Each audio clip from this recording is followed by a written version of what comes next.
Varicose veins కి సరైన చికిత్స కోసం సంప్రదించండి ఎవిస్ హాస్పిటల్.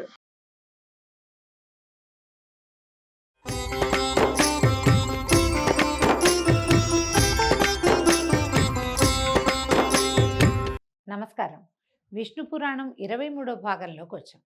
అనేకానేక రాక్షసుల్ని సంహరించి గోపబాలకుల్ని సదా రక్షిస్తూ గోవర్ధనోద్ధరణ చేసిన కృష్ణుని చూసి ఈ గోపాలకులంతా ఒక రకమైన ఆశ్చర్యానికి గురై, నువ్వెవరివి, ఇలాంటి విపరీత చర్యలు, ఇలాంటి అద్భుతమైన విషయాలు నువ్వు ఎలా చేయగలుగుతున్నావు, నువ్వెవరివో మాకు తెలియజేయమని అడిగితే కృష్ణుడు వాళ్ళందరినీ మాయపుచ్చేశాడు. నేను యశోదానందుల కొడుకుని, మీరు నాకందరూ బంధువులు, ఏమిటిది ఏదో వింతగా అడుగుతున్నారు, అలాంటి మాటలు ఇక ముందు అడగద్దు అనుకోవద్దని వాళ్ళని మనసులోనే ఒక మాయని కల్పించి, ఇతడెవరు, మానవాతీత శక్తి అనే ఆలోచనని వాళ్ళ మనసుల్లోంచి తీసేశాడు, మాయలో ముంచేశాడు వాళ్ళని. వాళ్ళు కూడా ఇంకా ప్రశ్నించలేకపోయారు. సంతోషంగా చప్పట్లు జరుస్తూ పిల్ల జల్లాతో కలిసి అందరూ వెళ్ళిపోయారు.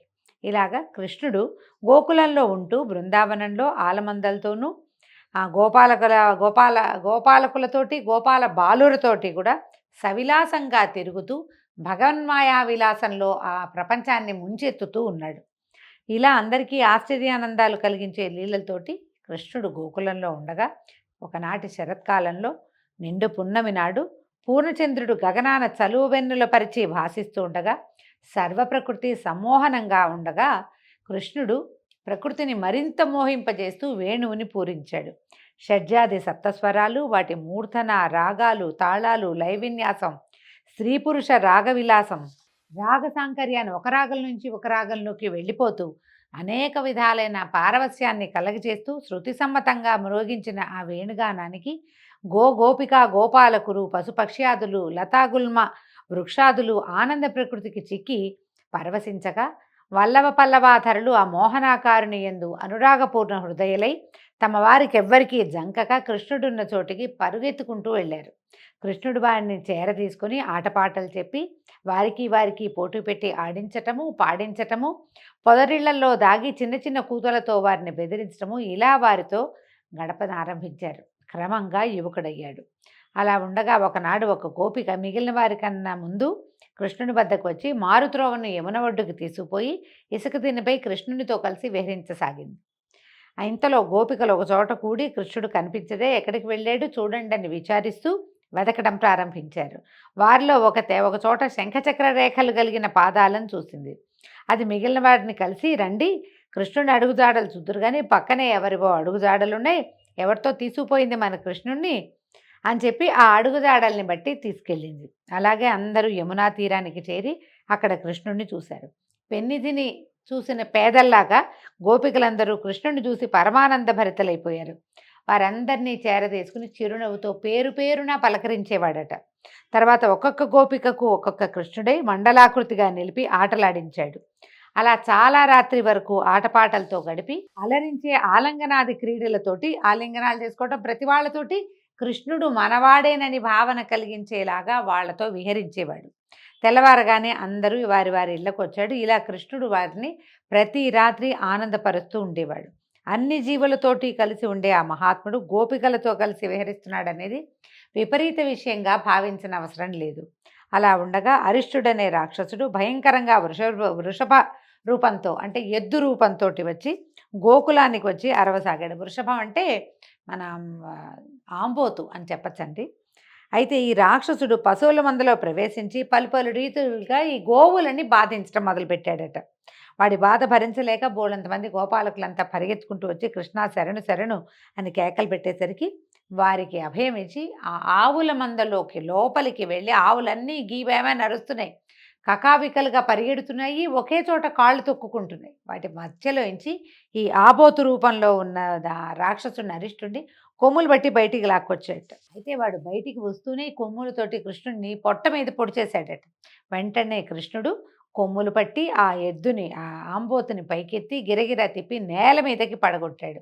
ఆ దెబ్బతో ముక్కు వెంట నోటి వెంట నెత్తురు కారుస్తూ ఆ వృషభ రూపంలో ఉన్నటువంటి రాక్షసుడు మరణించాడు. గోపకులు కృష్ణుని చుట్టూ చేరి చప్పట్లు చరుస్తూ అనేక విధాలుగా స్తుతించారు.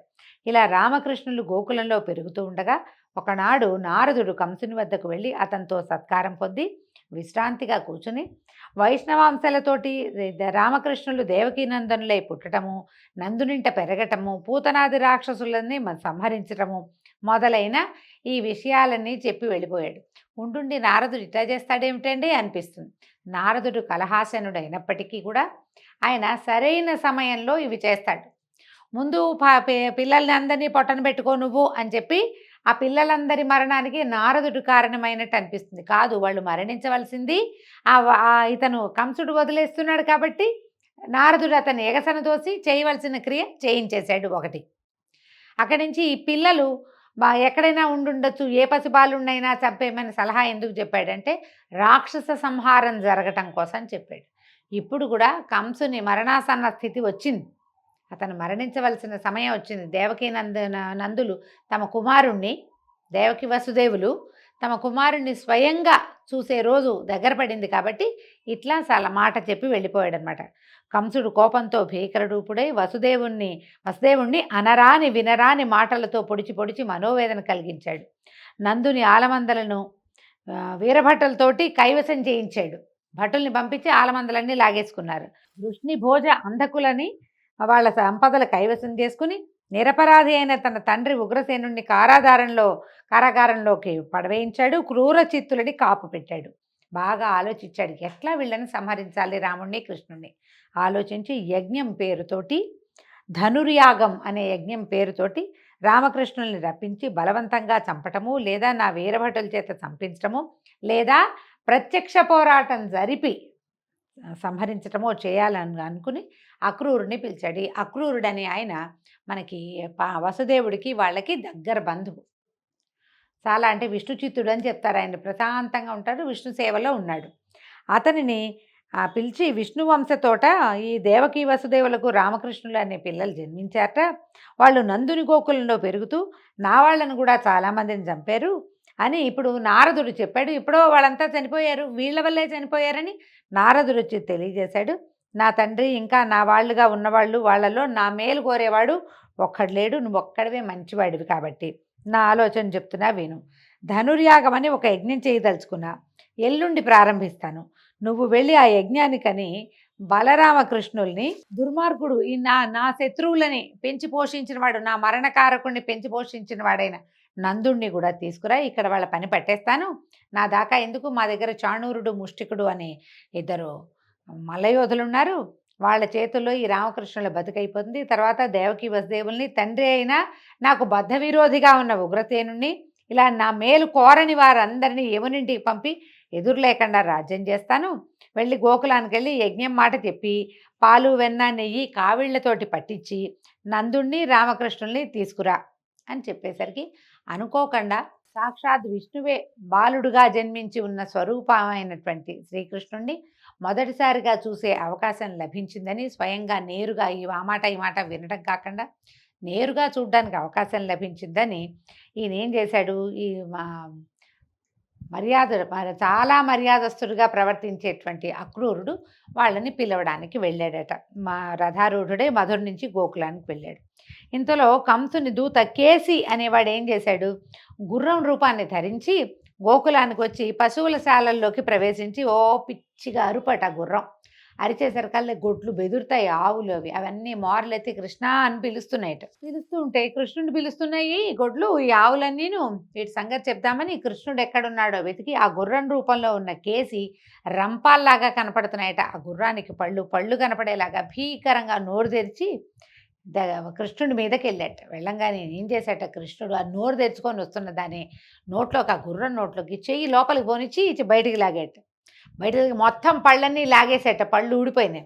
అలాగే కృష్ణుడి చెయ్యి ఏం చేసినట్టు ఇట్లా లోపల ఇలా చెయ్యి దూరేసరికల్లా చెయ్యి పెద్దదైపోయింది, పళ్ళు రాలిపోయినాయి. చెయ్యి దాని పొట్టలోకి వెళ్ళిపోయిందట. పొట్టలోకి వెళ్ళిపోయి చెయ్యి పెద్దదిగా పెంచేసరికల్లా ఈ కేసి అనే గుర్రం రూపంలో ఉన్నటువంటి రాక్షసుడు మరణించాడు. పొట్ట పగిలిపోయి కింద పడిపోయాడట. ఈ గోపకులందరూ ఎంతో ఆనందంగా చప్పట్లు తరుతూ కృష్ణుడి చుట్టూ చేరి చిందులు తొక్కుతూ ఆడుకున్నారట. ఇంతలో నారదుడు ఒక ఇంత పైన నిలిచి, పద్మాక్ష కళ్ళారా చూశాను నీ రాక్షస వధ, ఆ కడుపు నిండింది. దేవతలు కూడా తేరి చూడరాని కేసి అనే రాక్షసుని అవలీలగా సంహరించావు. నీకు మరొక నామం ఈ రోజు నుంచి కేశవుడు అనే నామం ప్రసిద్ధమవుతుంది. సో మరో మాట చూడు, 4 రోజుల్లో కంసుడితోటి నీకు కలహం రాబోతోంది, నాకు అది కూడా చూడాలనుంది, అందుకే కంసుడిని రెచ్చగొట్టి ఇటువైపుకి పంపిస్తున్నాను, సెలవని నారదుడు వెళ్ళిపోయాడు. అక్రూరుడు రథారూఢుడై వస్తూ అనుకున్నాడు, కృష్ణుడిని చూసే భాగ్యం కలిగింది, నా జన్మ చరితార్థమైంది, తలచినంతనే పాపాలని పోగొట్టేటువంటి సజ్జన వత్సలుణ్ణి వాళ్ళు నేను చూడబోతున్నాను. ప్రహ్లాదాది భక్తుల వందనాలు అందుకుంటూ కనికరింపుగా ప్రతి భక్తుణ్ణి కనికరించేటువంటి భక్తమందారుణ్ణి కూడా నేను ఈరోజు నమస్కరించగలుగుతున్నాను. అసలని ఎంతో సంతోషం అట అతనికి. సకల లోకాలు సంరక్షించే సకల లోకేశ్వరుని కూడా ఇవాళ నేను చూడబోతున్నాను అంటే విష్ణువు యొక్క అవతారం అని తెలిసిపోయింది ప్రపంచం అంతా. దాంతో ఆయన ఎంతో ఆనందంతో గోకులానికి వచ్చాడట. సాయం సమయంలో రామకృష్ణులు గోవుల్ని తోలుకొని వస్తున్నారట ఇంటికి. అయితే ఈ గొడ్లు తోలుకొస్తున్న రావుల్ని వాటన్నిటినీ శాలల్లోకి చేర్చారు. ఇక పాలు పితికే సమయం, గోదోహన క్రియ జరిగేదన్నమాట. ఆ సమయంలో ఈ అక్రూరుడు శ్రీకృష్ణుడిని దర్శించేవాట. అప్పుడు దర్శించాడు, అప్పుడు వచ్చాడు. అరుణారుణ ఛాయలతోటి అలరారే పాదాలవాడు, తెల్ల తామర పువ్వుని శిరోభూషణంగా ధరించినవాడు, గోధూడి అలమిన కుండలాలతో ఇంద్రనీల ఛాయతో ఎసగులాడు వక్షమునందు పుట్టుమత్సల చిహ్నము, దానిపై వనమాల కలిగినవాడు, దూడల్ని పిలిచి తల్లుల దగ్గరికి విడుస్తున్నవాడు, ఒక చేత పాలగిన్నె ఒక చేత కట్టుతాళ్ళు పట్టుకుని నుంచున్న ఆ కృష్ణుణ్ణి అలాంటి స్వరూపంలో, పల్లెటూరి వాడి స్వరూపంలో ఉన్నటువంటి భగవంతుణ్ణి అక్రూరుడు దర్శనం చేశాడట. ఆ పక్కనే ఉన్న బలరాముణ్ణి చూశాడు. కైలాసగిరిపై కారుమబ్బులాగా కట్టపై నీలాంబరం కలిగిన అంటే తెల్లగా ఉన్నాడు బలరాముడు. బిగించి కట్టుకున్న ఆ నల్లని అంబరంతో ఎంత బాగుందోట, కైలాసగిరి మీద కారుమబ్బు అలిమినట్టుగా ఉందట ఆ బట్ట. అలాంటి ఉన్న స్వరూపంలో ఉన్న బలరాముణ్ణి అక్రూరుడు దర్శించాడు. లోకక్షేమమే లక్ష్యంగా భూభారం తీర్చడానికి మహావిష్ణువు ఈ రామకృష్ణులుగా అవతరించాడు. భువనరక్షాదక్షులైన ఆ దివ్యమూర్తుల్ని దర్శించాను, నా జన్మ సఫలమైంది అని అనుకుని రథం మీద నుంచి దిగి సవినయంగా దరిచేరి కృష్ణునకు సాష్టాంగ నమస్కారం చెల్లించాడు. వెంటనే కృష్ణుడు ఆదరంగా అక్రూరుని కౌగిలించుకున్నాడట. ఆ తర్వాత అక్రూరుడు బలభద్రుడికి కూడా నమస్కరిస్తే అతడు కూడా కౌగిలించుకున్నాడు. ఇంతకాలానికి వచ్చావా అన్నారు. ఒకళ్ళనొకళ్ళు కుశల ప్రశ్నలు అడిగి ఒక చోట శుభ్రమైన చోట కూర్చుని వేరే వాళ్ళు ఎవరో ఆవులు పాలు తీస్తున్నారు, వీళ్ళు కబుర్లు చెప్పుకున్నారు కాసేపు.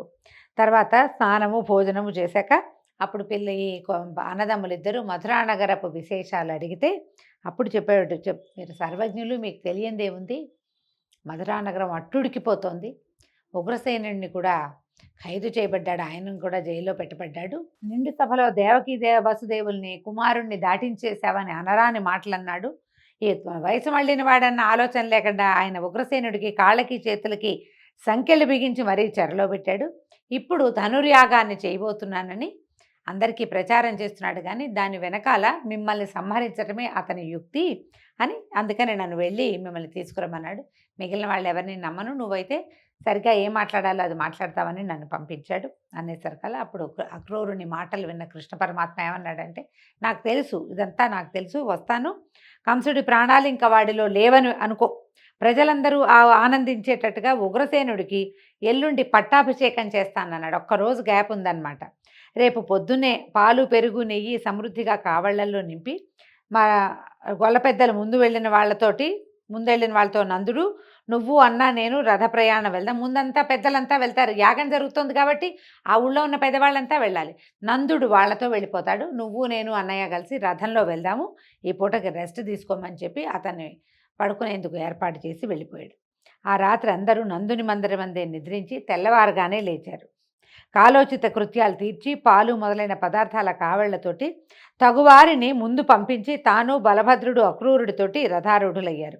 రథం కదలంగానే గోపికలంతా చూశారట. అందరూ ఒక చోట చేరి కృష్ణుడితో ఎడబాటు భరించలేక విచారించడం మొదలుపెట్టారట. ఏకధారగా కారే కన్నీరు వాళ్ళ వక్షస్థలాలు తడిసిపోయేంత నీళ్లు గారిపోతున్నాయట.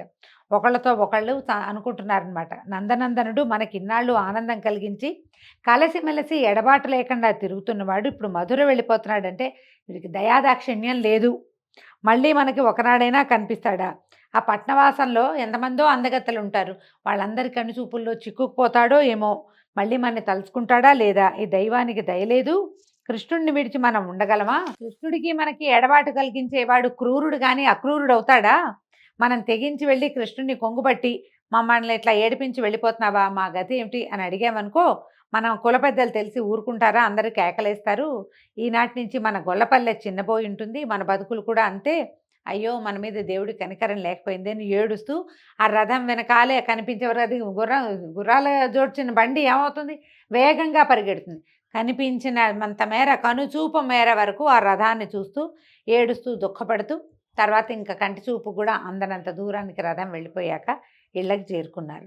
అక్రూరుడు చకచక రథం తోలుతూ యమున ఒడ్డుకి చేరారు. అక్కడికి చేరేసరికల్లా ఒక మర్రి చెట్టు కింద రథం ఆపి, కృష్ణ మాధ్యాహ్నిక క్రియ తీర్చుకుని వస్తాను, అరగడిలో మీరు ఇక్కడ ఉండండి అని చెప్పి దిగి వెళ్ళాడట. దిగి ఆచమనం చేసి ప్రణవధ్యానం చేసి కళ్ళు తెరిచేసరికల్లా మల్లెపూలాగా తెల్లని నెమ్మేను, పద్మపత్రాలు లాంటి నేత్రాలు, నీలాంబరంతో భాషించే నడుము, కుండలాలు ధరించిన చెవులు, అద్దాల్లాంటి చెక్కిళ్ళు, కడిమి పూమాలతో ఒప్పే కంఠము, అలాంటి మూర్తిని, అనంతుణ్ణి, గొడుగు పట్టినట్టుగా పడగలు, వాటి చుట్టూ రంభాద్యప్సరసల స్తుతిగీతాలు, వాసుకి ప్రముఖ నాగరాజుల జయజయధ్వానాలు, చేతులలో నాగలి రోకలి, సాక్షాత్తు బలరాముడే కనిపించాడట. కళ్ళు తెచ్చేసరికి నీటిలో కనపడుతున్నాడు. ఆ అనంతుడికి ముందు నీలనీరద శరీరుడు, వనమాలి, పీతాంబరుడు అయిన కృష్ణుడు కనిపించాడు. ఆశ్చర్యపోయాడట అక్రూరుడు. ఇదేమిటి, స్నానం చేయడానికి వీళ్ళు రథంలోకి వచ్చాయి, ఈ నదిలోకి వచ్చారా? రథం దిగి అని వెనక్కి తిరిగి రథం వైపు చూస్తే రథంలో అన్న తమ్ముడు ఇద్దరు కిలకిలా రావాలి చేస్తూ కబుర్లు చెప్పుకున్నారు. చెట్టుని చేవని చూపిస్తున్నారు, ఒకళ్ళకొకళ్ళు పక్షుల్ని పిలుస్తున్నారు. ఇక్కడ చూస్తే ఇటు తిరిగేసరికల్లా నీళ్లలో దర్శనం కనపడుతోంది. అనంతుడు విష్ణువు కూడా కనిపిస్తున్నారు అనమాట. కృష్ణుడు కృష్ణస్వరూపంలోనే పరమాత్మ దర్శనం అయ్యేసరికల్లా ఈయన ఏమనుకున్నాడు, సరే అని మానసికంగా షోడశోపచారాలు చేసి నమస్కరించి రథం దగ్గరికి వచ్చాడట. ఈ రథం తోలటానికి ఉపక్రమించాడు. కృష్ణుడు నవ్వుతూ అడిగాడట, ఏమిటయ్యా అక్రూరా, నీ మొహం శోభాయమానంగా కనపడుతుంది, నీళ్ళలో ఏదైనా వింత చూసావా అని అడిగేసరికల్లా అప్పుడు అక్రూరుడు చెప్పాడు, నాకు కృష్ణ, నీకు తెలియని వింతుందా, నీకంటే మాయ ఉందా, నీకు తెలియదా ఇది? నన్ను ధన్యుని చేద్దామనుకున్నావు, నీ పురాతన రూపాన్ని చూపించావు, నీ దయకి పాత్రుడైన నేను నిర్విచారంగా జీవితం గడపక ఆ దురాచారుడైన ఆ కంసుడితోటి వాడికి లొంగి జీవించవలసి వస్తుంది. ఏమన్ను, తన ఇష్ట ప్రకారం నడవరాదు, శరీర సుఖం కోరుకోకూడదు, ఇంకొకళ్ళకి సేవ చేస్తూ వాడి తిండి తింటూ బతికేవాడు జీవన్మృతుడే. మా నిష్ఠారాజ్యం చెల్లదు కదా, నేను వాడి సేవలో ఉండేసరికి నేను నిన్ను స్వస్వరూపంలో దర్శించలేకపోతున్నాను అని చెప్పేసరికల్లా అప్పుడు కృష్ణుడు అతన్ని ఓదార్చి అతని మనసులో ఉన్న చింత పోగొట్టి ధైర్యము శాంతి కలిగేలాగా చేశాడట. రథం చకచక నడిచింది. పొద్దుపోయేసరికి మధురకి చేరాడు. అప్పుడు అక్రూరుడు ఏమన్నాడు అన్నదమ్ములతో, మీరు రథం మీద కూర్చుని వస్తే కంసుడు కోపం వస్తుంది, కాబట్టి మీరు మీ తాత, మీ బాబాయిలు, మావయ్యలు వీళ్ళంతా కట్నాలు పట్టుకొచ్చారు కదా, పాలు పెరుగు వెన్న అన్నీ తెచ్చారు, వాళ్ళతో పాటు నడిచినండి. ఇప్పుడు దేవకి వసుదేవులను చూడడానికి వెళ్ళబోకండి, మీరు వెళ్ళడం తెలిసిందంటే ఆ దుర్మార్గుడు వాళ్ళని ఇంకా బాధిస్తాడని చెప్పి వాళ్ళ వద్ద సెలవు తీసుకుని వాళ్ళని బండి దింపేసి కంసుడి దగ్గరికి వెళ్ళాడు. వచ్చి రామదామోదరులు వచ్చారని చెప్పి తన ఇంటికి వెళ్ళిపోయాడట. సరే, కృష్ణుడు ఏం చేశాడు, అన్నయ్యతో కలిసి అప్పుడే మధురకు చేరిన గోపకుమారకులతో కలిసి రాజమార్గాన దివ్యమోహనమూర్తిగా నడిచి వెళ్తుంటే నగరవాసులంతా భక్తిని రక్తిని ప్రదర్శిస్తూ చూపులతోటే స్వాగతం పలికారట.